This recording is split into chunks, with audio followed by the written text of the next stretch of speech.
so let's take a look at some other things here. So what you need to do is not only back that up for a second, record the significant figures, you also have to read them based on somebody else's measurements. So you have to record them and interpret them from somebody else's measurements.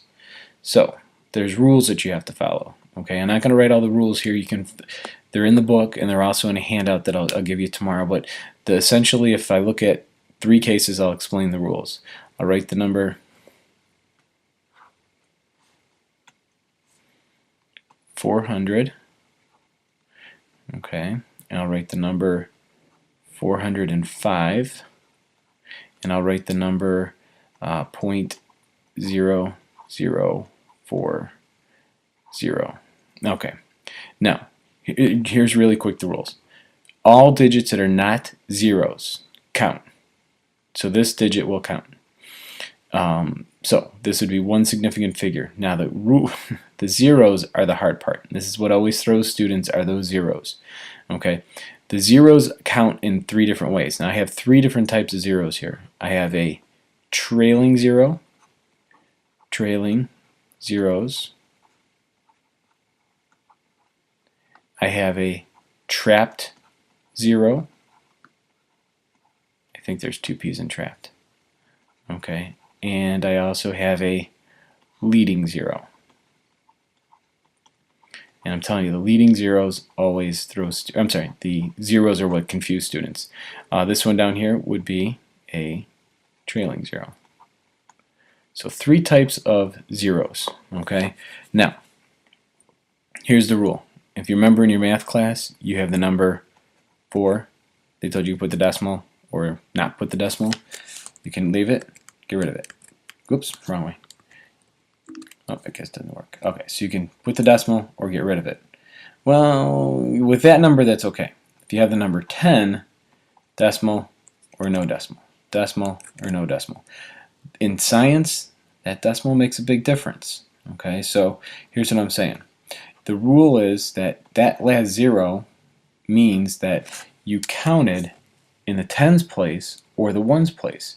So if I take that decimal away, that's telling me that I counted by tens. If I put this decimal in there, then that means I'm counting by ones. So it's pretty important to know whether you have the decimal or not. So if I'm looking at my number up here, since there's no decimal here, that's telling me that I counted by hundreds. So therefore this number here, let's change the color, would have a number of significant figures as 1 significant figures, or 1 sig fig in that number. Okay, so 1 sig fig. I'm just going to abbreviate that SF. I don't know what that is. Anyway, over here, trap zeros. Trap zeros always count. They always count. So in this case, I would have 3 significant figures. 1, 2, 3. Trap zeros always count. Leading zeros never count. Think about when your numbers. Would I put a 0 here in front of the 10? Or a 0 in front of the 10? No, I wouldn't do that. That wouldn't make any sense. So leading zeros, in this case because of the decimal, have to be here because they're placeholders. They're just kind of holding the spot for the number so that we can get it down to this small decimal place. Now, this is my first significant digit, so that's going to count. Now my trailing zeros only count if there's a decimal present. There's a decimal in the number that they draw. Remember, everything has decimals, of course.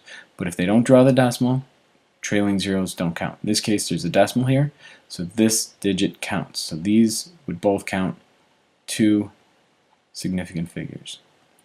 Now, back to this one. No decimal, they don't count. So if there's a decimal present, your trailing zeros count. So the trailing zeros are the ones that are hard because we need them as placeholders. Okay? In this case, they measured that spot. Here, they didn't measure these. So I can't just put endless number of zeros here. This is confusing for a lot of students. I understand that, and I know that you're going to have a little bit of trouble with that. We'll work on it. So we'll talk about that more tomorrow in class. But the rules are non-zero digits count. Okay, so the 4s, the 5s count. Zeros count if they're trapped in between 2 non-zero digits. They will always count. Leading zeros never count. So those are your 2 always statements. Always and never. Always and never.